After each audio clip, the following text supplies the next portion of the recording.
के दरबार में मदद मांगने नहीं, सजा मांगने आया हूँ। अगर आप मेरी मदद करना चाहते हैं तो मुझे 50 कोड़े मारिए। दिसंबर की कड़कड़ाती रात थी। ठंडी हवा ऐसी चल रही थी मानो कोई बर्फीली तलवार हवा में लहरा रही हो। झोपड़ी के अंदर गौरी ने अपने बच्चों को सीने से चिपकाए रखा था। रामू, लगता है आज की रात बहुत लंबी होगी। देखो, मुन्ना के होठ नीले पड़ रहे हैं। बस थोड़ी सी लकड़ी बची है गौरी, अगर अभी डाल दी तो आधी रात के बाद क्या करेंगे? पर बच्चों के हाथ तो बर्फ जैसे हो गए हैं। रामू, कुछ तो करो। रामू ने बच्चों की तरफ देखा। उनकी सांसें हल्की थी, आंखें आधी बंद। वो चुपचाप उठा और झोपड़ी से बाहर निकला। बाहर अंधेरा था। हवा ने उसका गमछा उड़ा दिया, पर वो रुका नहीं। उसकी नजर खेतों के किनारे कुछ सूखी टहनियों पर पड़ी। धन्य है तू भगवान, तूने अपने गरीब की मदद की। रामू ने कांपते हाथों से लकड़ियां उठाई और जल्दी जल्दी गया अपनी झोपड़ी की ओर। मिल गई लकड़ी रामू। हाँ गौरी, अब हमारे बच्चों की ठंड भी हार जाएगी। रामू ने लकड़ियां डाल दी। धीरे धीरे आग भड़क उठी और उस अंधेरी झोपड़ी में रोशनी फैल गई। पिताजी, कल सूरज निकलेगा ना? हाँ बेटा, कल सूरज जरूर निकलेगा, और जब निकलेगा तो हमें गर्मी भी देगा। आप हमेशा ऐसे ही उम्मीद दिलाते हैं, वरना ये ठंड तो कब से हमारी हिम्मत गला रहा है। गौरी, जब तक तुम्हारी सांस चल रही है और बच्चों की आंखों में उम्मीद है, तब तक कोई सर्दी मुझे नहीं हरा सकती। बाहर ठंडी हवाएं अब भी चल रही थी, पर उस झोपड़ी में उस रात कुछ और चल रहा था। प्यार और उम्मीद की आग। को भी इंग्लिश बोलने में प्रॉब्लम आती है, उन्हें सीखो ऐप जरूर डाउनलोड करना चाहिए। इंस्टॉल नो पे क्लिक करो और अभी सीखो ऐप डाउनलोड करो। वो यही है, सुंदर नगर में बस एक आखिरी सुहाग रात। उस रात कुछ और चल रहा था। प्यार और उम्मीद की आग।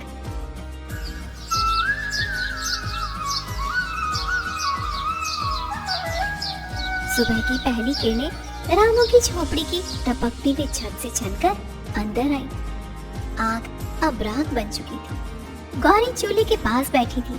सूखी लकड़ियां खत्म हो चुकी थी और चूल्हे में बस धुआं था। मुन्ना को देखो, इसका शरीर तो तप रहा है।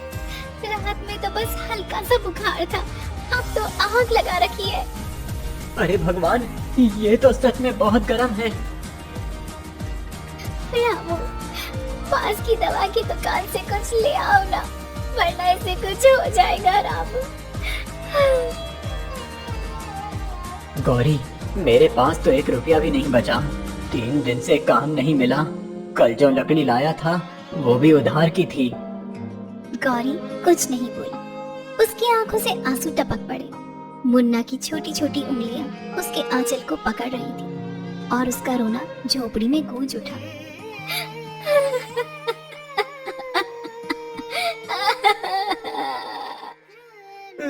माँ, बहुत ठंड लग रही है माँ।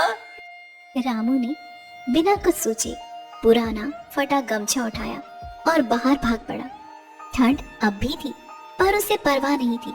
उसके कानों में बस बच्चे का रोना गूंज रहा था। वो घर दरवाजे पर गया। भैया, खेत में काम है क्या? आज नहीं रामू, ठंड में कोई नहीं आ रहा। आधा दिन का काम कर लूं, बच्चे की दवा लेनी है। रामू, पहले से लोग लगे हैं, तू कल आना। हर जगह एक ही जवाब, नहीं। रामू की आंखें भर आईं। वो बैठ गया रास्ते के किनारे, हाथ में बस ठंडी मिट्टी और दिल में लाचारी का बोझ। तभी पास के एक बूढ़े सब्जी वाले ने उसे देखा। क्या हुआ रे रामू? चेहरा तो ऐसे उतरा है जैसे कोई आफत आ गई हो। घर में दवा तो दूर, रोटी के पैसे तक नहीं बचे। अरे बेटा, ये ले 20 रुपए और जाकर बच्चे के लिए दवा ले आ। कल जब काम मिले तो लौटा देना। बाबा, भगवान आपको सलामत रखे।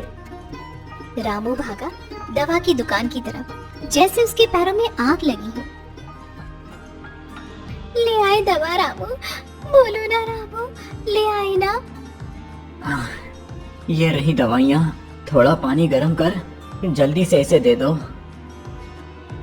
गौरी ने बच्चे को दवा दी। रामू ने उसकी हथेली अपने हाथों में थामी। बस बेटा, तू ठीक हो जा।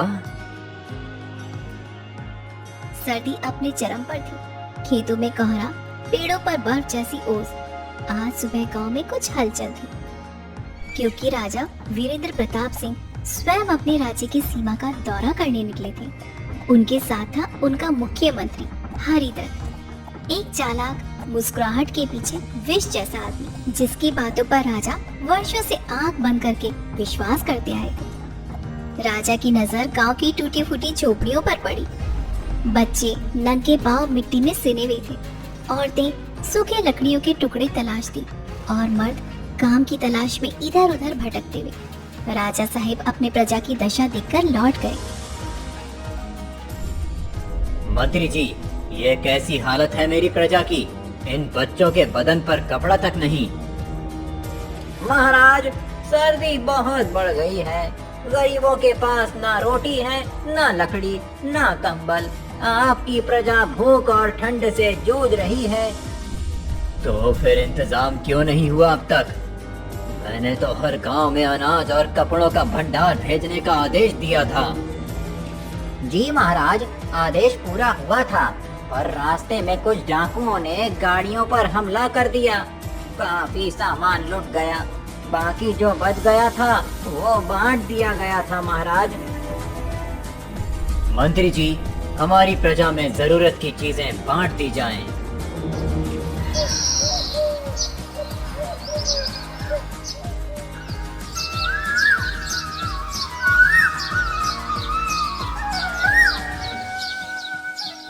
राजा साहब कुछ दिनों के बाद फिर अपनी प्रजा का हाल जानने के लिए गए। वे चुपचाप गांव की गलियों में चलते रहे। कहीं कोई बच्चा कांप रहा था, कहीं कोई औरत आंचल से आंसू पोंछ रही थी। हर तीसरे घर से किसी न किसी के रोने की आवाजें आ रही थी। मंत्री जी, पता करो हर तीसरे घर से रोने की आवाज क्यों आ रही थी? क्या मेरी प्रजा इतनी दुखी है?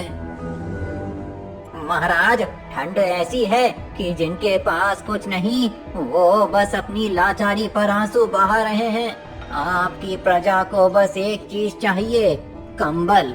अगर हम हर घर में एक कंबल पहुंचा दें तो शायद उनके चेहरों पर मुस्कान लौट आए। ठीक है, आदेश जारी करो। हर गांव में तुरंत कंबल बांटे जाएं। किसी के बच्चे ठंड से ना रोएं। जैसा आदेश महाराज।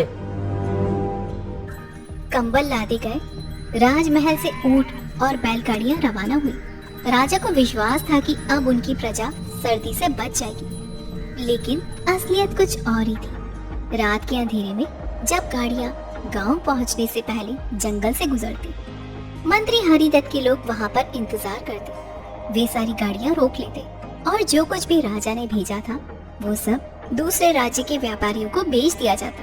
बदले में सोना, रुपया और शराब मंत्री के महल में पहुंचा दी जाती। राजा को क्या पता चलेगा, वो तो समझेंगे कि सब बांट दिया गया है। और अगर कोई पूछे भी तो कह देंगे सामान रास्ते में लुट गया। मंत्री जी, अगर राजा खुद गांव आए तो? आएंगे, जरूर आएंगे, और मैं उन्हें वही पुरानी कहानी सुना दूंगा। राजा तो दयालु हैं और भोले भी हैं। और सचमुच हर हफ्ते राजा अपने रथ में बैठकर गांव की ओर निकलते। हर बार वही नजारा, भूख, ठंड और रोती प्रजा। हर बार राजा पूछते, मंत्री जी, अब भी रोने की आवाज क्यों आती है? क्या हमने सब कुछ नहीं भेजा था? महाराज, आपकी प्रजा कंबल चाहती थी, हमने दिए। अब उन्हें अनाज चाहिए। ठंड में खाना नहीं है तो कपड़े किस काम के। ठीक है, इस बार हर घर तक अनाज पहुँचे, कोई भूखा न रहे। जैसा आदेश महाराज। और फिर वही हुआ। राजमहल से अनाज रवाना हुआ और गांव की झोपड़ियों तक कभी नहीं पहुंचा। मंत्री का लालच बढ़ता गया और राजा की आंखों पर विश्वास की पट्टी बंधी रही। हर हफ्ते राजा जब गांव से गुजरते तो उन्हें वही करोड़ आवाजें सुनाई देती। बच्चे रोते, औरतें झोपड़ियों में सिमटती रहती, मर्द उम्मीद से राजा के रथ को देखते, पर राहत कहीं नहीं थी। मैं अपने राज्य का रक्षक हूँ, फिर भी मेरी प्रजा रो रही है। कहीं मैं अपने ही मंत्री के जाल में तो नहीं फंसा।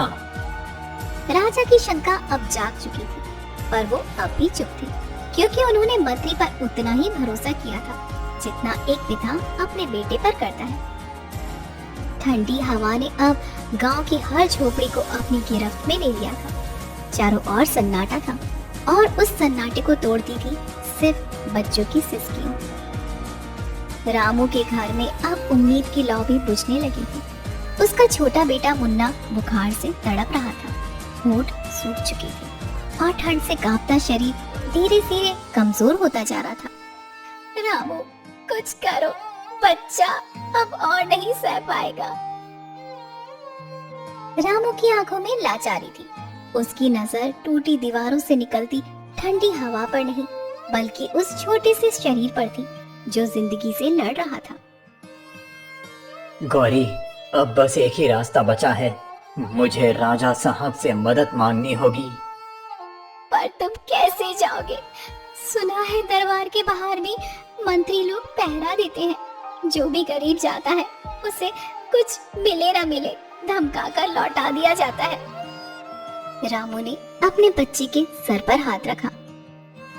अगर मैं अब नहीं गया तो मेरा मुन्ना बच नहीं पाएगा, और अगर भगवान में जरा भी न्याय है तो राजा साहब जरूर सुनेंगे।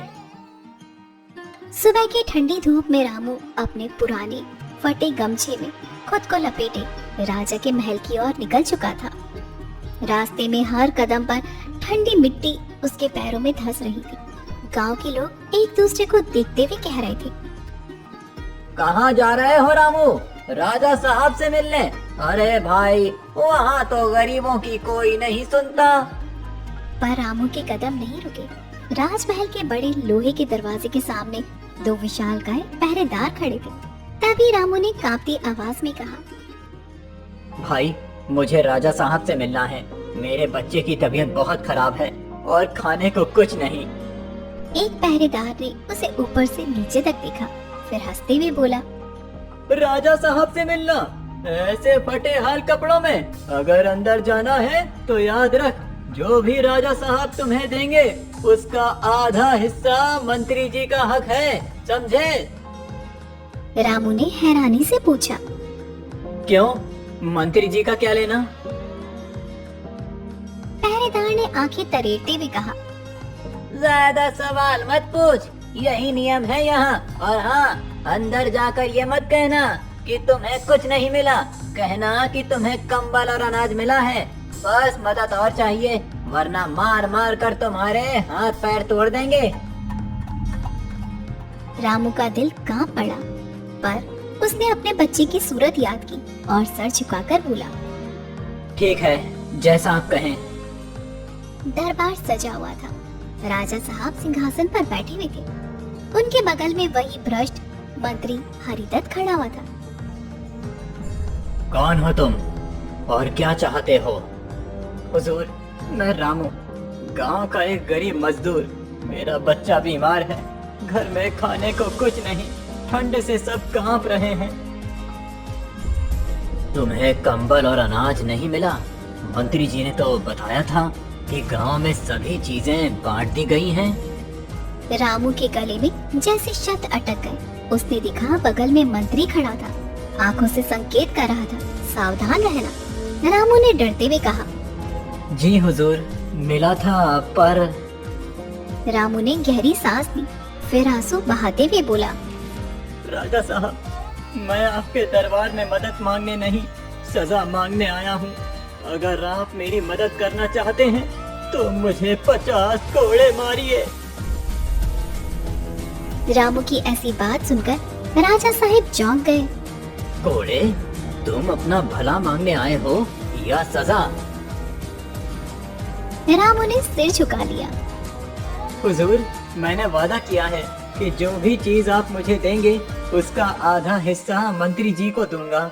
अगर मैं अनाज लूंगा तो मेरा बच्चा भूखा रहेगा, अगर मैं कंबल लूंगा तो आधा मंत्री के घर जाएगा। ऐसे में या तो मैं भूख से मरूं या अपनी आत्मा को कोड़े लगवाकर शांत कर दूं। दरबार में सन्नाटा छा गया। राजा का चेहरा तमतमा उठा। उनकी आंखों में क्रोध की ज्वाला जल चुकी थी। क्या कहा तुमने? मंत्री जी का हिस्सा? मंत्री हरिदत्त घबराते हुए बोला। महाराज, ये झूठ बोल रहा है। ये शायद किसी दुश्मन राज्य के भेजे हुए लोग हैं जो हमारे शासन को बदनाम करना चाहते हैं। रामू फूट फूट कर रोते हुए बोला। हुजूर, मेरी झोपड़ी में जाकर देख लीजिए, ना कंबल है ना अनाज, बस ठंड और भूख की चीखें हैं। सिपाहियों, अभी इसी समय हमारे साथ चलकर पूरे गांव की जांच करो। हर घर में देखो कि हमारी प्रजा को क्या मिला और क्या नहीं। मंत्री के चेहरे से रंग उड़ गया। वो हकलाते हुए बोला। महाराज, अभी तो शाम होने वाली है, हम कल चलकर जांच कर लेंगे। नहीं, आज ही, अभी इसी वक्त। सिपाही रवाना हुए। कुछ ही घंटों में सच्चाई सामने आ गई। राजा ने देखा कि जिस गांव की प्रजा को वो कंबल और अनाज बेचते थे, वहाँ बच्चे नंगे बदन ठंड से रो रहे थे और झोपड़ियों में सिर्फ राख और आंसू थे। राजा का दिल टूट गया। उन्होंने दरबार में लौटकर मंत्री की ओर देखा। हरिदत्त, तूने मेरे विश्वास को धोखा दिया, मेरी प्रजा को लूटा है। महाराज, मुझसे भूल हो गई। भूल नहीं, अपराध हुआ है। आज से तू मंत्री नहीं, एक अपराधी है। इस धोखेबाज गद्दार मंत्री को कारागार में डाल दो। सिपाही उसे पकड़कर ले गए। राजा ने फिर रामू की ओर देखा। रामू, तुमने अपनी सच्चाई और साहस से मुझे मेरी आंखों का पर्दा हटाकर दिखा दिया। आज से तुम्हारे गांव में कोई भूखा नहीं रहेगा और कोई बच्चा ठंड में नहीं कांपेगा। ये मेरा वचन है।